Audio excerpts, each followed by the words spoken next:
अम्मा बाद फ़अऊज़ु बिल्लाहि मिनश शैतानिर रजीम।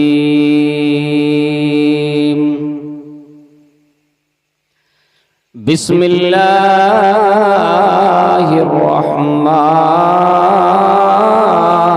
रहीम।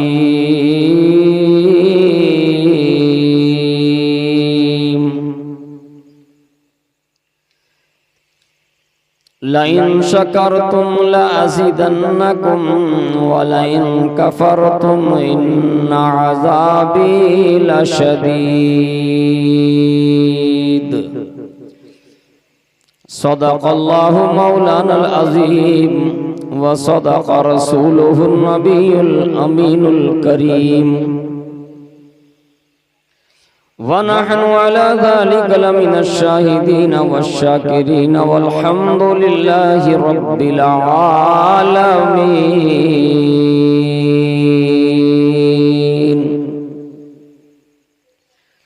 पढ़िए मोहब्बत के साथ जी लगा कर दुरूद पाक।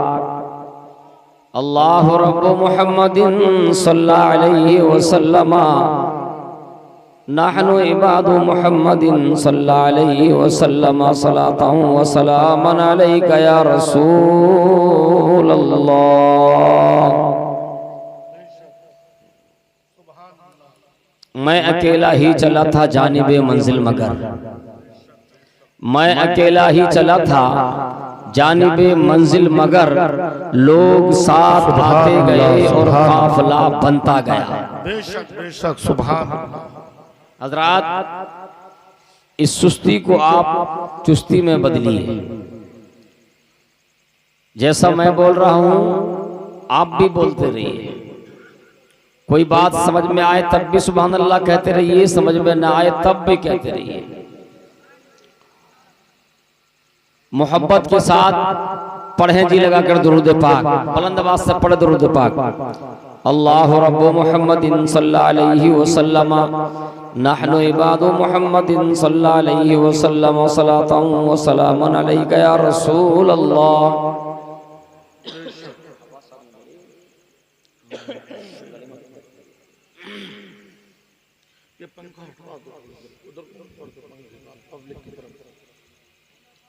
गुलशने तैयबा की कुद्स बहारों में, गुलशने तैयबा की कुद्स बहारों में बागे जन्नत के फूल लाया हूं। सुभान अल्लाह कह दो यार। बारिश हुई है, शायद सील तो नहीं गए आप बारिश से? सीले तो नहीं हो? बारिश से चौमासे में सीली जाती है ना अक्सर बेशतर। गुलशने तैयबा की कुद्स बहारों में बागे जन्नत के फूल लाया हूं। तवज्जो है, गुलशने तैयबा की कुद्स बहारों में बागे जन्नत के फूल लाया हूं। आशिको भर लो दामने दिल में हदीस रसूल लाया हूं। सुभान अल्लाह, सुभान दिल मैं हदीस रसूल लाया हूं। अल्लाह के नबी सल्लल्लाहु अलैहि वसल्लम का फरमाने अली शान, हम जैसे आप जैसे गुलामों के नाम आका फरमाते हैं इन्नमल आमालु बिन्नियात। दो मौजू हो गए। कितने मौजू हो गए? दो। एक कुरान पाक का और एक हदीस पाक का। इंशाअल्लाह थोड़ी देर इन्हीं दोनों मौजू पर गुफ्तगू की जाएगी। मौजूद भाई, नारे तकबीर, नारे रिसालत, जश्न ईद मिलादुन नबी, कारी आबिद रजा साहब क़िबला। भाई बहुत खूब। मौजूद भाई की मेहनत आज रंग लाई है। मौजूद भाई के घर में क्या बहार आई है। अब पढ़िए मोहब्बत के साथ जी लगाकर दुरूद पाक। अल्लाहु रब्बु मुहम्मदिन सल्लल्लाहु अलैहि वसल्लम नहनु इबादु मुहम्मदिन सल्लल्लाहु अलैहि वसल्लम सलातन व सलामन अलैका या रसूल अल्लाह या हबीब अल्लाह या नबी अल्लाह। हजरात, खुतबा मसनूना के बाद मैंने अल्लाह के मुक़द्दस कुरान की आयत पेश की, लइन शकरतुम लअज़ीदन्नकुम व लइन कफरतुम इन्न अज़ाबी लशदीद। सूरह इब्राहिम में पारा नंबर 13 में अल्लाह रब्बुल आलमीन ने इरशाद फरमाया, जब कोई बंदी या बंदा हमारी नेमतें पाने के बाद, अल्लाह फरमाता है हमारी नेमत को पाने के बाद कोई बंदी या बंदा अल्लाह की नेमत को पाने के बाद उसका शुक्र अदा करता है, जैसा कि आज मौजूद भाई ने या उनके भाइयों ने, उनके बच्चों ने किया है। अल्लाह फरमाता है जब कोई हमारी नेमतों को पाने के बाद उसका शुक्र अदा करता है तो अल्लाह रब्बुल आलमीन उसके लिए अपनी नेमतों के दरवाजे खोल देता है। यही बात है। अब ये तो रहा मामला शुक्र का, अब आ जाओ नाशुक्री की तरफ, क्योंकि आज देखा गया है इस्लामी बहनों के अंदर तो बहुत नाशुक्री पाई जाती है। मगर कुरान क्या फरमाता है? कुरान फरमाता है जब कोई बंदी या बंदा हमारी नेमतों को पाने के बाद उसकी नाशुक्री करता है तो याद रखो अल्लाह फरमाता है इन्ना अज़ाबी लशदीद, के तू अपने लिए अब अजाब का इंतजार कर। पता चला कि अल्लाह हमें जिस हाल में भी रखे अल्लाह का शुक्र है, इसलिए हमारे ऊपर जरूरी है, हमारे ऊपर बिल्कुल बिलफर्ज जरूरी है कि हमें अल्लाह जिस हाल में रखे हम अल्लाह की नेमतों का शुक्रिया अदा करते रहे। बेशक, सुभान अल्लाह। और अल्लाह की एक नेमत नहीं, अल्लाह की दो नेमतें नहीं, अल्लाह की 100 नेमतें नहीं, अल्लाह की 1000 नेमतें नहीं, बल्कि अल्लाह फरमाता है वइन तउद्दू निमतल्लाहि ला तुहसूहा, कि तुम अल्लाह की नेमतों को अगर शुमार में लाना चाहो, गिनती करना चाहो तो अल्लाह की नेमतों को शुमार में नहीं ला सकते। बेशक बेशक, यही बात है, यही बात शुमार। प्यारे इस्लामी भाइयों, मैं आपको ये बताऊं, हमारे मौजूद भाई ने और उनके भाइयों ने जमा होकर के, उनके बच्चों ने इकट्ठा होकर के इस मकान की तामीर की। आओ चलो कुछ दिनों पहले चलते हैं, एक और किसी पीर के मुरीद ने नया मकान बनाया था, जैसा कि हमें बुलाया, आपको बुलाया, उसने भी अपने पीर को बुलाया मकान के इफ्तिताह के लिए, मकान के उद्घाटन के लिए अपने पीर को बुलाया और पीर साहब से कहा पीर साहब मैंने मकान बनाया है, मैं ये चाहता हूं कि आप मेरे मकान को देख लें। वाह, आप मेरे मकान में कदम फरमा दें। बेशक बेशक। पीर साहब ने कहा चलो हम फला वक्त में तुम्हारे मकान को देखने के लिए आएंगे। वक्त मुकर्ररा पर मकान का जब उद्घाटन हुआ पीर साहब भी आ गए। पीर साहब ने जैसे ही मकान के अंदर कदम रखा तो क्या देखते हैं कि मकान तो बहुत अच्छा है, मगर जैसे ही पीर साहब की निगाह ऊपर को उठती है तो क्या देखते हैं कि मकान के अंदर एक रोशनदान है। पहले जब कच्चे मकान हुआ करते थे ना, कच्चे मकान, तो उनमें रोशनदान हुआ करते थे। पीर साहब ने पूछा ऐ मेरे मुरीद तुमने मकान तो बहुत अच्छा बनाया है, जरा ये तो बता दो इसमें ये रोशनदान किस लिए छोड़ा, इसकी क्या वजह है?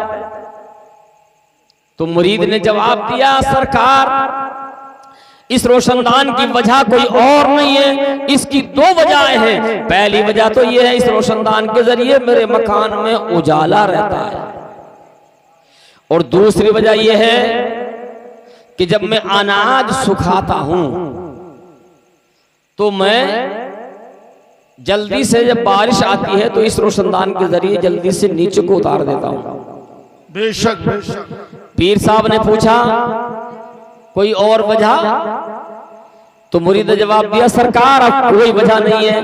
तो पीर साहब ने फरमाया अरे ओ नादान, इस मकान को बनाते वक्त, इस रोशनदान को छोड़ते वक्त अगर तू ये नियत कर लेता कि इस रोशनदान के जरिए मेरे घर में अल्लाह की रहमत का नुज़ूल होगा तो तेरे घर में अल्लाह की रहमत का भी नुज़ूल हो जाता। अगर तू इसी रोशनदान के वक्त ये नियत कर लेता कि इसके जरिए मैं पड़ोसी की मदद करूंगा तो अल्लाह तुझे इसका भी सवाब अता फरमा देता। इसी रोशनदान के जरिए अगर तू ये नियत कर लेता कि मेरे घर में आजान की आवाज आएगी, मैं नमाज पढ़ने के लिए जाऊंगा तो अल्लाह तुझे इसका भी सवाब अता फरमा देता। सुभान अल्लाह। अगर इस रोशनदान के जरिए एक नियत नहीं बल्कि अगर 1000 नियतें कर लेता तो अल्लाह तुझे 1000 नियतों का सवाब अता फरमा देता। सुभान अल्लाह। तो पता ये चला कि अल्लाह रब्बुल आलमीन की रहमत ये है, अल्लाह के हबीब का फरमान ये है इन्नमल आमालु बिन्नियात। जब कोई बंदा नियत करता है तो अल्लाह रब्बुल आलमीन नियत करने के साथ साथ उसको सवाब अता फरमा देता है, और जब बंदा अमल करता है तो अल्लाह उसको दुगना सवाब अता फरमा देता है। बहुत आला मामला है बुजुर्गों का। मोहब्बत के साथ कह दीजिए सुभान अल्लाह।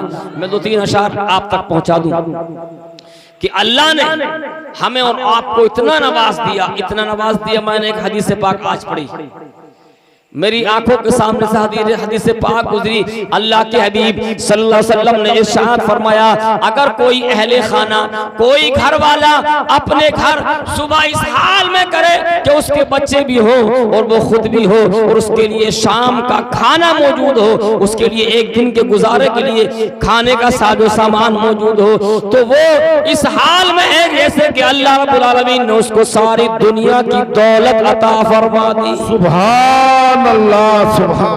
तो पता चला कि अल्लाह की नेमत और रहमत हम पर इस कदर है कि अल्लाह ने हमें और आपको अगरचे दुनिया में सब कुछ अता कर दिया है, और सबसे बड़ी नेमत अल्लाह ने हमें ये अता फरमाई है कि अल्लाह ने हमें ईमान वाला बना दिया है। एक आशिक ने क्या ही खूब कहा था, मोहब्बत के साथ कह दो सुभान अल्लाह, कि शाहों से हमें, शाहों से तुम्हें अफजलो आला बना दिया, शाहों से हमें अफजलो आला बना दिया, और रब ने तुम्हें हुजूर का मंगता बना दिया, रब ने तुम्हें हुजूर का मंगता बना दिया। और ये शेर भी बहुत काबिल गौर है। अल्लाह रब्बुल आलमीन ने अपने महबूब को जहाँ पर पैदा फरमाया वहाँ पर खाने काबा की तामीर फरमा दी कि मंजूर जिस जगह पे थी पैदाइशे नबी, मंजूर जिस जगह पे थी पैदाइशे नबी, तो रब ने उसी जमीन पे काबा बना दिया, रब ने उसी जमीन पे काबा बना दिया। और कौन नहीं जानता ख्वाजा पिया को, सब जानते हैं। इसी के ताल्लुक से शायर ने क्या ये खूब कहा था, मोहब्बत के साथ कहते सुभान अल्लाह, कि उनकी निगाहें फैज का आलम तो देखिए, उनकी निगाहें फैज का आलम तो देखिए, और ख्वाजा पिया को हिंद का राजा बना दिया। नारे तकबीर, नारे रिसालत, अल मदीना चल मदीना, जश्न ईद मिलादुन नबी, कारी आबिद रज़ा साहब क़िबला।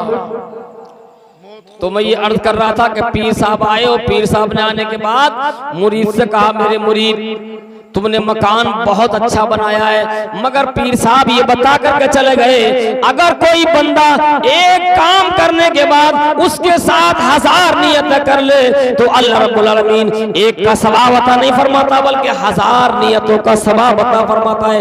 जब हमारे भाइयों ने ये नियत की हम मकान बनाएंगे, और मकान बनाने के बाद उलमाए किराम को बुलाएंगे, इस मकान के उद्घाटन में किसी दुनियादार को नहीं बुलाएंगे, बल्कि अहमद मुख्तार के गुलामों को बुलाएंगे, तो अल्लाह रब्बुल आलमीन ने उसी वक्त से इनके नामे आमाल में सवाब लिखना शुरू फरमा दिया। तो पता चला कि अगर कोई अच्छी नियत करता है उसका समर अच्छा हुआ करता है। शायद ने कहा था कि हो अगर बुरी नियत अच्छे अमल बेकार है, हो अगर बुरी नियत अच्छे अमल बेकार है, और जागता है दुष्ट भी मिसले निगे बारात भर, जागता है दुष्ट भी मिसले निगे बारात भर। कुरान फरमाता है ला इन शकरतुम वला यज़िदन्नकुम इन्ना अज़ाबी लशदीद। जब कोई बंदी या बंदा अल्लाह की नेमतें पाने के बाद अल्लाह की नेमतों का शुक्रिया अदा करता है, तो अल्लाह रब्बुल आलमीन उनके लिए अपनी रहमतों के दरवाजे खोल देता है। अल्लाह की बारगाह में दुआ है, मौला इस घर में अपनी रहमतों के दरवाजे खोल दे, इस घर में रहने वालों को शाद और आबाद फरमाए, जमीनी बलाओं वबाओं से महफूज फरमाए, इस मकान में रहने वालों को हिफ्ज़ व अमान अता फरमाए। और जिन जिन भाइयों ने इस मकान को तामीर किया, अल्लाह तमाम के कारवार रोजगार में बेपनाह बरकतें अता फरमाए। किसी कहने वाले ने क्या ही खूब कहा था कि किसी का एक आंसू अर्श आजम को हिलाता है, किसी का उम्र भर रोना भी बेकार जाता है। लंबी गुफ्तगू के लिए मेरे पास भी टाइम नहीं और आपके पास भी काम नहीं, क्योंकि हमारे उलमा इकराम की फहरिस्त काफी तवील है। कहीं ऐसा ना हो कि मैं बोलता रहूं, उलमा इकराम बैठे देखते रहें, आप भी सोचते रहें कि मौलाना एक ही काफी थे, फिर इतनों को बुलाने की क्या जरूरत थी। बल्कि बेहतर यही है कि थोड़ा थोड़ा वक्त सबका आ जाए और सबके साथ साथ आपको भी नींद का